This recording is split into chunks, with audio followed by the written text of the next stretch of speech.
Jason O'Donnell. Thank you very much, Jason. Hi, Alan. The first poem I'm going to read out was actually written by a French poet. His name was Arthur Rimbaud. He was 37 when he died, and this is called Ordinary Nocturne. Whoops. One breath tears operatic rents in these partitions, destroys the pivots of eroded grooves, dispels the limit of the hearth, makes casements disappear. Along the vine I came, using a gargoyle as a footrest, and into the carriage which shows its age, in convex window panes, in rounded panels, in tortuous upholstery. Hearse of my lonely sleep, shepherd's cart of my stupidity. The vehicle spins on the grass of an overgrown highway, in a blemish high on the right window. Revolve pain, lunar fictions, breasts and leaves. A very dark green and a very dark blue blot out the image. We unhitch and unharness beside a patch of gravel. Here we will whistle for storms, for Sodoms and Solomons, for wild beasts and armies. Postilion and dream horses will ride on, though more dense and suffocating groves, to sink me to my eyelids in the silken spring, and drive ourselves off, whipped through splashing water and spilled drinks, to roll on the barking of bulldogs. One breath dispels the limits of the hearth.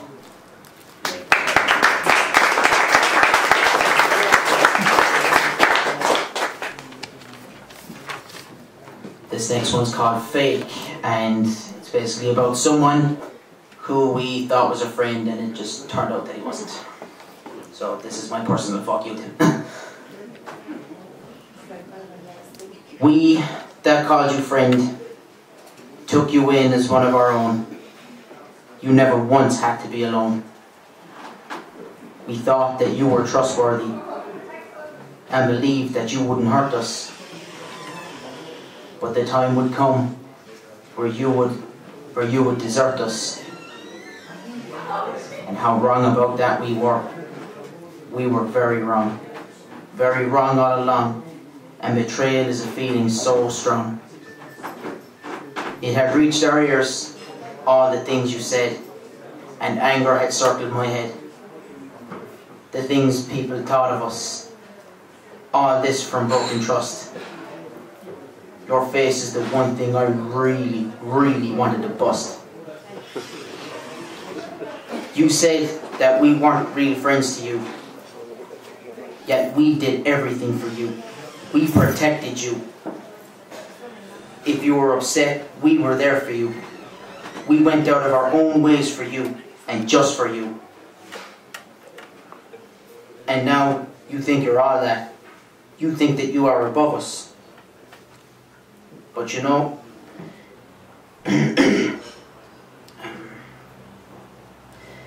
now you think, yeah. To the side you shoved us, and now we hear you're calling us fake. You know what? Fuck you. You lying two-faced little prick. And here's what you can do, and make no mistake. Take one long, hard look in the mirror, and you'll see the real fake. Jason O'Donnell, and I'll tell you that's telling them, that's the way to do it. That's the only one way to do it. That's Jason was number 5 in our list. And this is for you particularly, Maria. When I am married, the very first 9 months will be very difficult, because it will be very difficult when my first baby is born and my twins. I will be singing a marriage love song to the twins, you see, and sleep every night.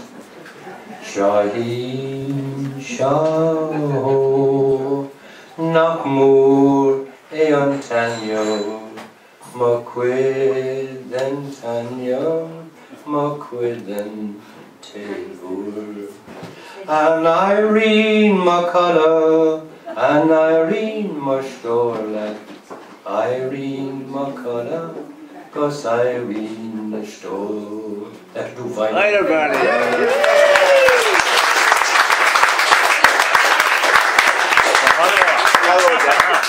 Well, gracias Maria Gomez, that was absolutely beautiful. Thank you very, very much indeed. Very, very nice. Our next poet, ladies and gentlemen, a very warm welcome please to Tom Maloney. Thank you very much, Tom. Thank you. Poem. It's not fiction, it's actually fact, I think. It's called Tell Me What Happened. I know the full story. Equally, I've no doubt that there are others amongst you who know the full story already and can verify what I write. Needless, the whole saga was a disaster. More so in the unwelcome way that R came to everyone's door. No knock, no invite, no voice. He just gate crashed, took away people's livelihoods, their self-esteem, their identities, did not even have the courtesy of a beggar to knock. But he was effective at what he did. All of a sudden, his face was everywhere, and everyone read the newspapers, as well as watched the news on television. It was hard to keep up with him. People feared for what he'd try next. In no time at all, lines were drawn across frightened faces, not really understanding the new language to describe him. Some commentators reported that the good times were over, while others, though insisting that he had been flying high, forecast a soft landing. When the dust settled, the former were proven correct. Inevitably, violence followed R after he'd made his presence felt. As one can appreciate, nobody likes to be robbed, pauperized or conned, even for a few euro. So it wasn't a surprise to see people protesting on the streets, jostling with police, even burning European flags. Of course, some prayed, and even saw R's arrival as another sign, a so-called agent of God, not unlike what it says in the Bible. So Moses stretched forth his rod over the land of Egypt, and the Lord brought an east wind upon the land all that day and all that night. And when it was morning, the east wind had brought the locusts, and the locusts came up over the land of Egypt and settled on the whole country of Egypt.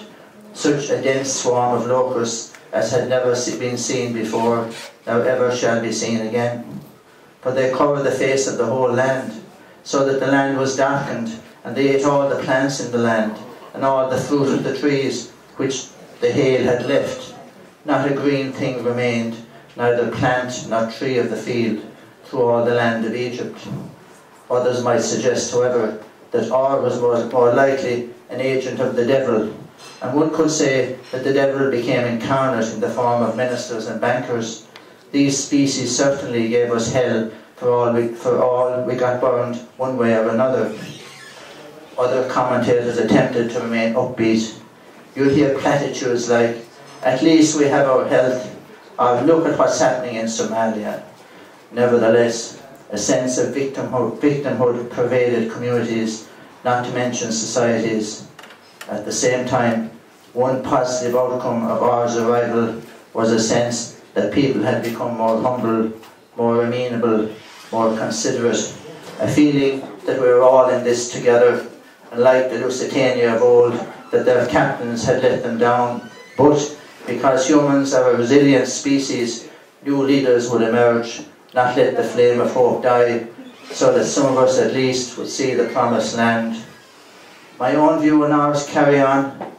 Perhaps we should enjoy every moment as it presents itself, whether good or bad, knowing that everything passes, knowing this, we can look into the eye of any storm and gain liberation. Thank you. Joe Healy from Ireland. She hunts at dusk and dawn, drops dead mice at your door, her Tom calls and keeps you asleep. She gets indoors under your skin, swapping identities, you metamorphose to a puss. Travel Wordsworth's fields for 3 years, finally whittle down to skin and bone. You find a cottage, adopt a poor innocent owner who does not know what lies ahead.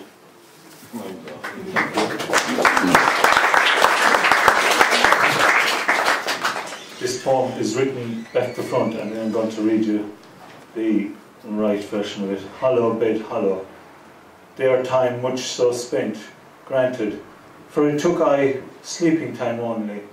Together us drew sloped but arms, others, each in up-ended we, bodies our remembering.